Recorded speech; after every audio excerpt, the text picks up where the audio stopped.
I heard some very sad news today, actually, about a friend of the show, Birds of a Feather legend actress Pauline Quirke's husband has revealed that Pauline, who is just 65, has dementia. She was diagnosed around 4 years ago, and in a statement he said it was with a very heavy heart that she was stepping back from her professional and commercial duties because of her diagnosis. He went on to say, "We are deeply grateful for the support of her peers, the public, and the dedicated staff and principals at the Pauline Quirke Academy of Performing Arts," adding that Pauline just wants to spend time with her family, her children and her grandchildren. I mean, lovely picture of her there.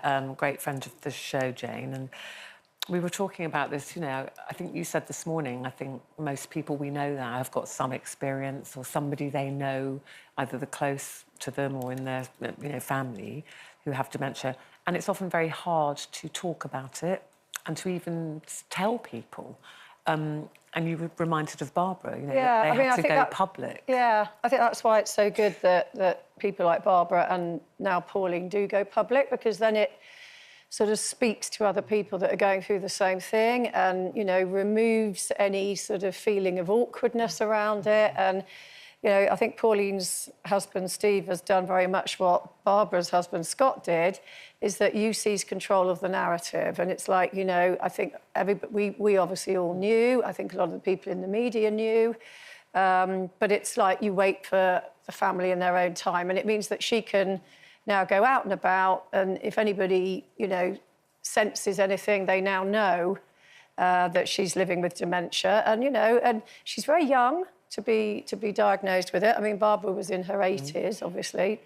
Pauline's only 65. But, you know, her life will go on, but she'll just live it in a different way and very much sort of surrounded by the love of her family. And obviously she's not going to be working as much. But, you know, I just think it's a really good message that your life doesn't have to end when you're diagnosed with dementia. It just becomes a different world for you and your loved ones around you. Yeah, and I think for Pauline, you know, we know how passionate she was about her performing arts schools. That must be difficult to say, I can't do that anymore. Yeah. And I think as well, excuse me, I know from my mum, when my dad was diagnosed, I think she thought it was not her place to tell. So she thought she was protecting him and saying, you know, we don't want everybody knowing his business and it's not my place to tell.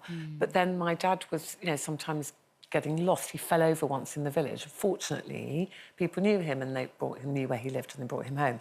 And it was my sister and I had to say to her, convince her gently, look, Mum, it's better that people know because then, like you said, they are aware. If Dad is in the local post office and maybe behaving in a way that he hasn't behaved before, they will know. And if he is looking confused or he does get lost somewhere, people know. And so she did start telling people. And actually, she did say once she'd done it, she felt a great sense of relief because then everybody was very supportive, not just of him, but of her as well.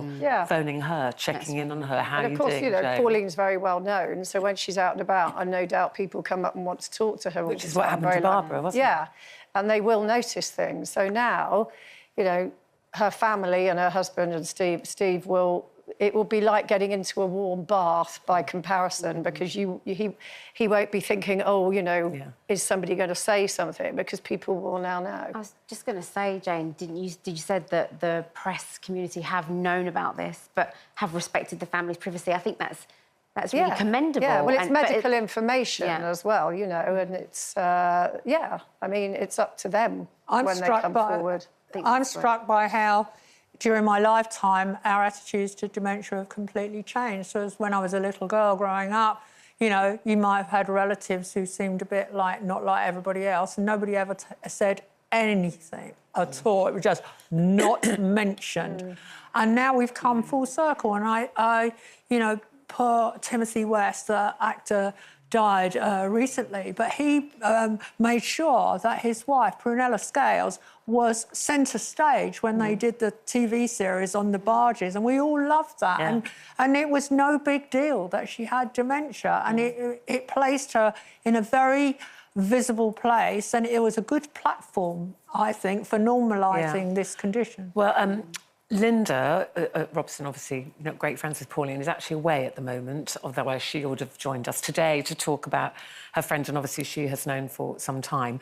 But we wanted to end this discussion on a happier note and look back at why we all loved Birds of a Feather so much. So you've got Pauline and Linda and Leslie, Sharon, Dorian and Tracy, and this is why we loved her so much.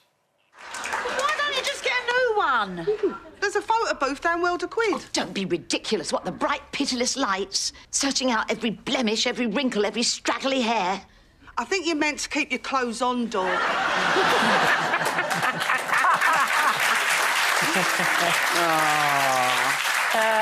Listen, we wish Pauline well, and as Jane said, you're living with dementia, and we send you all our love, and Linda will be here next week, I'm sure, living all her memories as well. If you've been affected by anything we've been talking about in today's show, go to itv.com/helplines for details on organisations that can offer your support.